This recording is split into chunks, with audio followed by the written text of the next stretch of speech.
طرح ہوں. میں نے اپنے بھائی کے گھر، میرا بھائی وہاں ڈاکٹر ہے کراچی میں، ٹھیک. تو میں نے اپنے اچھا. بھائی کو رات کو کہا کہ یار ہم تو اپنے آپ کو بڑا انڈر اسٹیمیٹ کرتے ہیں. میں ابھی 4 ملکوں میں ہو کے آیا ہوں. ہوں. مجھے تو یہ لگ رہا ہے کہ جیسے کہ ترقی یافتہ صاف ستھرے ملک میں آ گیا ہوں وہاں سے آ کے. آپ یقین مانیں، اچھا.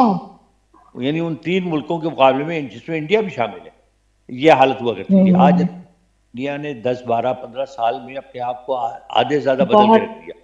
بدل سری دیا لنکا ہے. چھوٹا سا شہر ہے، جزیرہ ہے، ٹھیک ہے نا، لیکن ہوں. آپ آگے جا کے صفائی ستھرائی ان کا سسٹم نظام، ٹھیک ہے نا، تو آپ ہوں. ہم وہیں کے وہیں، ہم بلکہ پیچھے جا رہے ہیں واپس. کراچی کی سڑکیں سنا دھلا کرتی تھیں بھائی. ہاں ایک زمانے میں دھلتی تھی، سنا ہے کہ ہم ہاں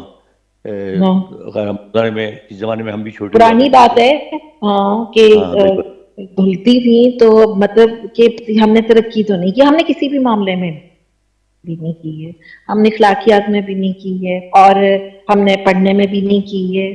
ہر چیز میں ہم پیچھے ہو گئے ہیں. ایک زمانے میں ہمارا ایجوکیشن اسٹینڈرڈ بھی ون آف دا بالکل بیسٹ. اچھا تھا. جو مجھے یاد ہے کہ جب میں کالج میں نیا نیا گیا تو ریسرچ ورک آیا، تو وہ ہمارے انگلش کے جو استاد تھے وہ بڑے ان معاملوں میں انرجیٹک تھے، تو وہ لے کے آئے، انہوں نے پڑھ کے سنایا.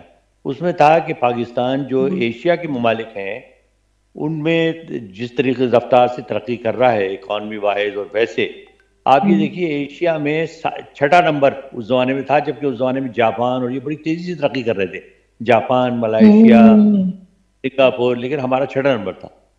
ارے ارے ارے. تو اب تو ہمیں اور ڈھونڈنے سے نمبر بھی نہیں ملے گا. اب تو پولوشن میں پتہ نہیں ہم آگے جا رہے ہیں اور کس کس چیز میں آگے جا رہے ہیں. مگر افسوس ہوتا ہے اگر میں موازنہ کرتی ہوں نا اس دور کا اور اس دور کا، تو بہت افسوس آپ ہوتا ہے اپنی کہ ننھی اب تو جان کو دنیا ہلکا میں نہیں کریں. نہیں میں کیوں نہیں کروں، مجھے ہوتا ہے دکھ، میں ہلکان کرتی ہوں. اچھا تو کرتی رہے سانو کی. ہاں ہاں تو کسی کو بھی نہیں، یہ تو کسی کو بھی نہیں، میں ہی ہلکان ہوتی رہوں گی اور سب چیزیں جو کی تو میں نے وہی ویسے ہی کہا، موجود رہیں گی. وہ پنجابی میں کہتے ہیں نا سانو کی. ہاں سانوں کی. ہاں تو بس یہی بات ہے. لیکن اب یہ ہے کہ امید پہ دنیا قائم ہے، تو اب ایک امید لگاتے ہیں کہ شاید کبھی ایسا ہو جائے جیسا ہاں اللہ سوچا تعالیٰ ہوا ہے ہم نے کہ ایسا ہمارے سامنے ہی ہو پاکستان جائے تو بڑا ہمارا، اچھا ہے. ہاں کہ ایسا ہو جائے، ایسی ہو جائے، یوں ہو جائے، یہ ہو جائے، کاش کے ایسا ہو جائے. اچھا جی. ہاں یہ تو جی ہوگی بات ہے. اب ہم چلیں ریڈیو کی طرف چلتے ہیں. اب ہم اچھا یہ چلتے کیوں ہے، بتائیے ویسے ہی عظیم پہنچ بھائی، جاتے. ہاں ہاں ویسے آنکھ بند کریں ہم وہاں پہنچ جائیں گے، ہاں. کہ ریڈیو کی کون کون سی آوازیں آپ کو خوبصورت لگتی تھیں اور ان کو پسند کرنے کی کیا وجہ تھی؟ دیکھیے ایک زمانے میں جیسا کہ میں نے پہلے بھی کہا کہ ریڈیو کا ایک بہت بلند معیار ہوا کرتا تھا. لوگ بڑی مشکل سے ہوتے تھے اور جو سلیکٹ ہوتے تھے وہ ظاہر آواز ہی کی بنیاد پر ہوتے تھے. ٹھیک ہے، تو بڑی بڑی خوبصورت آوازیں تھیں. مثلا ہم نے جب ہوش سنبھالا تو میں کراچی میں تھا، پھر میں لاہور چلا گیا. تو کراچی میں اس زمانے میں جو خوبصورت آوازیں تھیں ان میں طلعت حسین صاحب سر فہرست تھے، جن کی بڑی خوبصورت، آپ کو پتہ ہی ہے، بعد میں بالکل بھی غیر ٹیلی ویژن آتے رہے. بالکل. انتہائی خوبصورت آواز ان کی تھی. ایک جیسا کہ میں نے کہا کہ ایک ڈراموں میں آیا کرتے تھے ایس ایم سلیم صاحب، وہ نئی نسل کو تو نہیں پتا ہوگا، لیکن ان کی اتنی رومانٹک آواز تھی کہ انہیں ریڈیو کا دلیپ کمار کہا جاتا تھا. بہت اچھا خوبصورت ڈراموں میں کام کرتے تھے. اس کے بعد ضیاء اناؤنسرس محی میں الدین. نہیں ضیاء الدین، ضیاء لیکن محی وہ الدین. ضیاء الدین ریڈیو میں نہیں آئے. اچھا ریڈیو میں اچھا. نہیں آئے. ہاں وہ انگلینڈ میں رہے، ٹھیک. اس کا وہ فلموں میں کام کرنے لگے. اچھا اچھا اس کے اچھا بعد اچھا. اناؤنسرس میں بڑے ٹاپ کے اناؤنسرس ہوا کرتے تھے. وراثت مرزا صاحب کا ایک نام تھا. ان کی اتنی زبردست آواز تھی کہ ایوب خان نے اسپیشلی یہ کہا کہ میری انگلش تقریر کا جو اردو ترجمہ ہے وہ وراثت مرزا کیا کریں گے. اوہ تو وہ اچھا. ایوب خان کی جب بھی تقریریں ہوتی تھی وہ وراثت مرزا اس کو ترجمہ کیا کرتے تھے. بعد میں انہوں نے ٹیلی ویژن پہ خبریں بھی پڑھی، لیکن نئی نسل کو اتنا ان کے بارے میں پتہ نہیں ہوگا. نہیں پتا ہوگا. مطلب بے ہاں شمار آوازیں تھیں اور ایک سے ایک بڑھ کے آوازیں تھیں، اور وہی والی بات ہے کہ ان کو بولنے کا سلیقہ آتا تھا. اچھا خبروں میں شکیل احمد کا نام آپ نے سنا ہوگا. 65 کی وار میں ان کی ایک چیز بڑی مشہور ہوئی تھی کہ پاکستان کے جہازوں نے فلاں علاقے کو ہلواڑا بنا دیا اور ٹھیک ٹھیک ہلواڑا. نشانے لگائے. ہلواڑا ایک جگہ ہلواڑا. تھی نا جو تباہ آباد کر دی تھی پاکستان نے، تو وہ اچھا بالکل جنگ جب شروع ہوئی تھی اسی وقت انہوں نے تباہ کر دی تھی. تو وہ بعد میں اچھا استعارے اچھا. کے طور پہ استعمال ہونے لگی کہ کسی جگہ شہر پہ حملہ کرتے تھے نا تو اس کو کہتے تھے کہ آج اچھا پاکستانی طیاروں نے فلاں جگہ بمباری کی اور اسے حلواڑا بنا دیا، ہلواڑا کر اچھا یعنی اس کا وہی اچھا اشر کر دیا جو اس شہر کا ہوا تھا. تو وہ ٹھیک انہوں نے ٹھیک بڑی ٹھیک مشہور یعنی بہت ہی شہرت انہوں نے حاصل کی، انہیں پرائڈ آف پرفارمنس بھی اس پر دیا گیا. تو نیوز کاسٹرز بھی ایک سے ایک بڑھ کے ہوا کرتے تھے، نیوز ریڈرز. اس کے بعد ڈراموں کی تو خیر ایک لمبی قسم ہے، بہترین سے بہترین آوازیں ہوتی تھی. اور وہی ہے کہ نئے لوگوں کو تو اتنا نام پتہ نہیں ہوگا، لیکن یہ طلعت حسین ایک واحد ان میں سے لوگ ہیں جو سروائیول میں سے، جنہوں نے ٹی جی وی ڈراموں میں بھی کیا، فلموں میں بھی کیا. اور اب تو تھوڑے سے کم اور آتے ہیں، لیکن حد کے بعد حسن شہید مرزا ایک بالکل طلعت حسین سے ملتی جلتی آواز تھی، بہت ہی خوبصورت ان کی آواز ہوا کرتی تھی.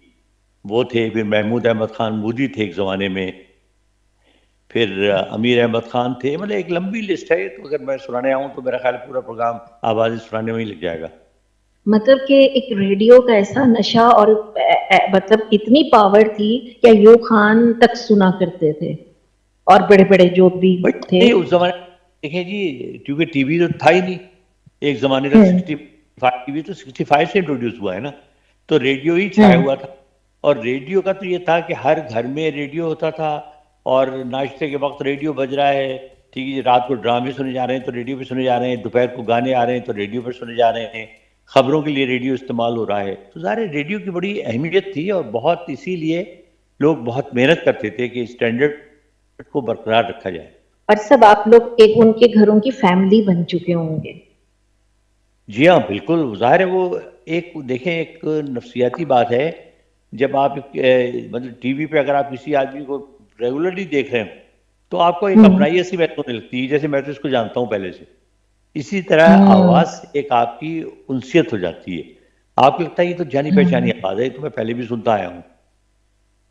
تو وہ بالکل ایک نیچرل بات ہے کہ وہ اور ریڈیو کے میرا خیال ہے اداکار، وہ جو صداکار تھے وہ اتنے ہی پاپولر تھے جتنے شاید ٹیلی ویژن میں ہوا کرتے تھے. ایک تو عام کو ان ریڈیو کے کی بارے میں پاپولرٹی کا میں کتنا تجسس ہوتا ہوگا نا جاننے کا. ریڈیو کا میں ایک چھوٹا سا آپ کو واقعہ سنانا جی چاہوں گا لاہور کا. جی جی لاہور کے لوگ ہیں وہ جانتے ہوں گے، ایک بڑا مشہور کیریکٹر ہوا کرتے تھے ایک زمانے میں. ایک پنجابی پروگرام ہوتا تھا سونی دھرتی، اور اس میں ایک کیریکٹر ہوتے تھے نظام الدین. ان کا اصل نام تو تھا مرزا سلطان بے. اچھا، اچھا نظام الدین کا جو ایک کیریکٹر تھا وہ بڑا ٹپیکل کیریکٹر تھا، دیہاتی کیریکٹر تھا. وہ ہر موضوع پہ بات کر سکتا تھا، اور اچھا چونکہ وہ مزاحیہ بھی تھے تھوڑے سے تو بڑی مزے کی باتیں بھی کرتے تھے.